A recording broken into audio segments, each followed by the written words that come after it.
Mudanças são inevitáveis. A gente muda o tempo todo, algumas vezes por iniciativa própria, outras vezes porque somos forçados pelo mercado, pela empresa, pelo contexto, enfim.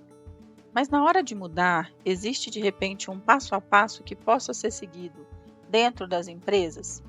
Eu faço mentoria de gestão e liderança há muitos anos, desde a época da faculdade, então já está para mais de 15 anos, com mais de centenas de líderes que eu fiz mentoria. E uma coisa eu posso dizer que é unânime, é um frio na barriga ou um medo na hora que tem que liderar uma mudança.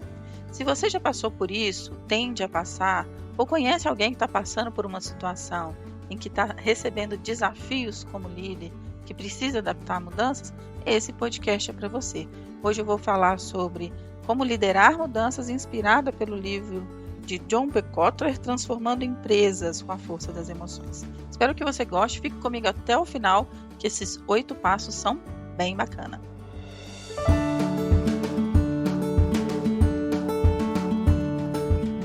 Olá, eu sou a Sheila, eu sou psicóloga e mentora de carreira. Estou aqui para tornar a sua vida uma vida mais fácil, produtiva, leve, com qualidade de vida.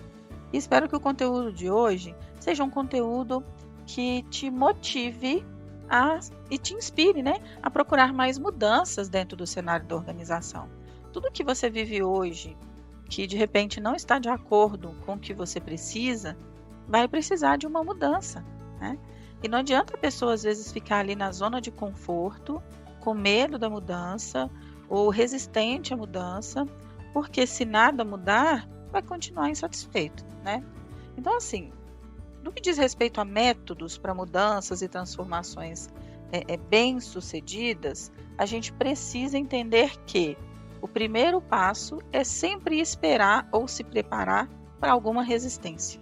Por mais que as razões para se mudar sejam óbvias, e podem ser muitas, a pessoa às vezes vê claramente que os custos estão altos, os produtos não são bons o suficiente, a qualidade caiu, a cadeia produtiva não tem aí as características importantes para competir no mercado, é importante às vezes uma mudança no atendimento ao cliente, é importante uma cultura interna mais forte, enfim, tem tantas coisas que podem motivar uma mudança, às vezes a falta de uma boa equipe de trabalho, a falta de qualificação, ou a falta de uma boa cadeia de fornecimento, enfim, eu estou dando aqui alguns exemplos que pode ser que não se enquadre no seu cotidiano hoje, mas aí eu quero inclusive te provocar a pensar o que no seu trabalho hoje, na sua gestão, seja do seu líder ou seu, precisa ser mudado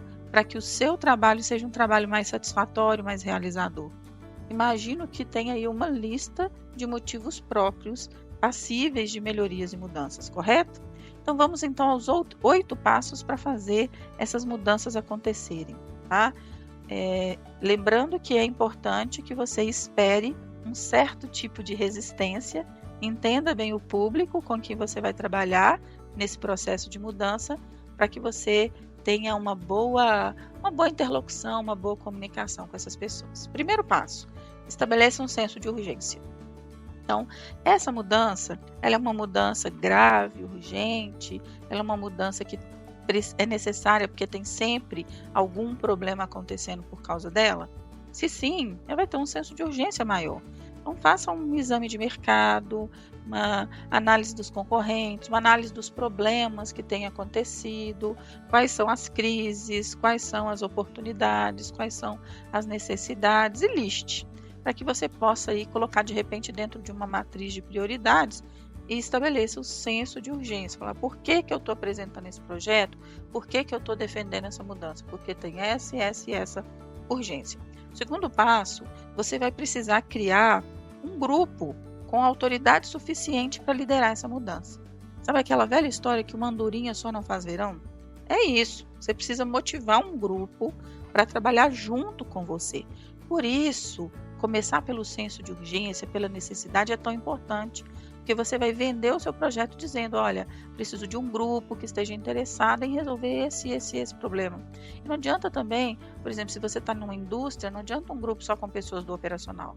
Precisa ter gente do operacional, precisa ter gente do administrativo, precisa ter gente do gerencial, precisa ser um grupo diverso para que essa mudança tenha possibilidades, né, e força para acontecer. Terceiro passo, desenvolva uma visão e uma estratégia. A estratégia é o que vai fazer vocês terem uma direção ou uma clareza para se esforçar do jeito certo. Não adianta você sair correndo para o lado errado. Não adianta fazer uma força muito grande para fazer algo que não é preciso. Então você tem que ter uma estratégia, e por mais óbvio que isso pareça, vocês não têm ideia da quantidade de líderes que eu apoio que chegam para mim e falam, putz, Sheila, já tem 3 meses que nós estamos fazendo um esforço assim, e foi jogado tudo por água abaixo. Foi um esforço na direção errada. Então, desenvolve uma visão estratégica, discute isso com esse grupo, com essas autoridades que vocês criaram. Quarto passo, mas que vai permear todo o projeto da mudança, é a comunicação. Você precisa comunicar constantemente. Você vai precisar escolher. Sabe lá no início, quando você mapeou assim, quais são as possíveis resistências? Você já vai ter mapeado qual que é o público que você vai precisar convencer, quais são as pessoas que você vai precisar reportar, quais são os canais de comunicação internos mais adequados para comunicar essa mudança. Muitas vezes a mudança ela é boa e ela vai impactar positivamente as pessoas, mas como as pessoas são pegas de surpresa e não foram preparadas para ela, elas se fecham. Então, uma excelente comunicação é primordial para que tudo aconteça do jeito certo. Quinto passo, investir nos funcionários. Investir mesmo nas pessoas para que as ações aconteçam. Então, você vai precisar eliminar obstáculos, você vai precisar mudar sistema, mudar estrutura, mudar processo e qualquer outra coisa que impeça a mudança de acontecer. Se tem aquele funcionário que fala mal de tudo e de todos, você vai precisar trazer ele para o seu lado. Se tem aquele processo que mina a sua mudança, você vai precisar fazer uma negociação. Então, assim, investir na eliminação de obstáculos e investir nos funcionários adequados para que esses obstáculos deixem de existir é primordial. Sexto passo, realizar constantemente uma apresentação, né, um reporte das melhorias que já foram feitas. Às vezes você vai defender um projeto de mudança que vai levar, 2 anos para ser concretizado. E o brasileiro tem uma tendência a deixar tudo para a última hora. Para que isso não aconteça com você, vá fazendo ali mês a mês um reporte. Olha, tantos % já foi feito, tais e tais atividades já foram realizadas. Então, esses projetos eles vão estar em constante aprimoramento e você precisa dar uma devolutiva para as pessoas envolvidas sobre os avanços, né? A famosa apresentação de resultados, valorizando as pequenas conquistas, né? Sétimo passo, você vai precisar de maior credibilidade em relação à contratação, promoção, desenvolvimento de pessoal, que possa implementar a visão de mudança, revigorar o processo, trazer novos projetos, trazer novos temas, trazer novos agentes de mudança. Chega um ponto, dependendo do seu projeto, que algumas pessoas vão precisar ser trocadas, que algumas pessoas vão precisar ser recicladas, que alguns processos vão precisar ser banidos, outros vão precisar ser instalados. Então, essa consolidação dos ganhos e da produção, essa consolidação do amadurecimento do projeto, ela vai acontecer mais para o final, mas ela precisa acontecer porque, uma vez que a mudança aconteceu, pense comigo, você fez todo um projeto, todo um processo, fez toda a adequação para que a mudança aconteça em junho, por exemplo. A partir de julho, quem vai cuidar disso? Quem vai fazer isso continuar funcionando?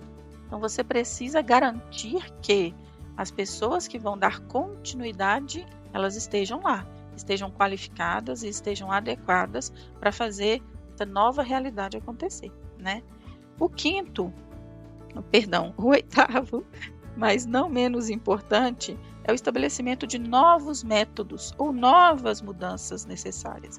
Uma vez que você concluiu uma mudança, você pensa assim, eu precisava mudar Vamos pegar uma mudança bem simples. Uma cliente minha recentemente precisou mudar o local de trabalho dos funcionários. Estava num local inapropriado, as pessoas estavam ficando cansadas, tensas, era muito barulho, era uma energia muito ruim no ambiente, porque era um lugar muito fechado, enfim.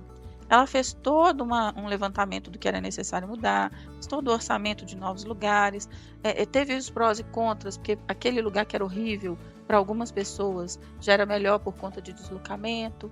Então, enfim, fez todo o passo a passo até aqui, e aí ela criou dentro do projeto dela. Depois a mudança aconteceu, as pessoas mudaram de lugar, dentro dessas mudanças, todas as áreas envolvidas consolidaram os novos processos para que aquilo acontecesse. E aí ela falou, a gente precisa constantemente garantir que esse ambiente esteja bom. Então criou-se dentro do processo de saúde mental nas empresas alguns programas nesse novo espaço, como por exemplo, uma harmonização de ambiente, uma iniciativa de decoração, mudar uma decoração de tempos em tempos, enfim. Essa nova cultura de estar num novo ambiente mais saudável, mais propício, no caso dessa cliente e desse lugar que eu mencionei. Mas quando a gente fala do 8º passo, a gente vai estar sempre pensando assim, nas melhorias contínuas que essa mudança ela vai precisar para continuar sendo relevante. Porque se você tem coisas que é pontual, você muda e pronto, acabou, a partir dali é um novo processo. Tem coisas que você mudou agora, mas se você não dá manutenção, aquilo também se perde. Então pense que o 8º passo, para resumir, é a manutenção da mudança. É você garantir que a melhoria contínua esteja adequada para o processo que você implantou. Então, se você é líder ou se você é funcionário e percebe que tem uma lista de coisas que podem ser melhoradas, que podem ser mudadas no seu ambiente de trabalho, na empresa, defina, através desses 8 passos, as possibilidades de fazer essa mudança. É um passo a passo, literalmente, para mudanças das mais simples às mais complexas. Lembrando que você deve esperar uma certa resistência à mudança. Você vai precisar de uma comunicação clara com todos os envolvidos. Você vai precisar conquistar um grupo de pessoas que vai fazer essa mudança acontecer junto com você, porque o Mandorinha só não faz verão. E você também vai precisar garantir a manutenção dessa mudança e as pessoas adequadas para que isso tenha uma continuidade. Percebeu como não é tão difícil quanto parece? Eu ajudo líderes que sentem perdidos, desorientados, confusos, a fazerem as mudanças necessárias na sua própria carreira. Então, desde aprender as técnicas de gestão, quanto aprender as técnicas de liderança. É importante você entender que, com o caminho certo, com a orientação adequada, com uma mentoria de repente, você pode sim avançar e ter resultados muito mais significativos na sua carreira. Combinado? Compartilhe esse podcast com o máximo de pessoas que você conseguir. Vamos provocar mudanças positivas, vamos preparar as pessoas para essa mudança e tornar os nossos ambientes de trabalho muito melhores. Combinado? Um abraço e até o próximo podcast.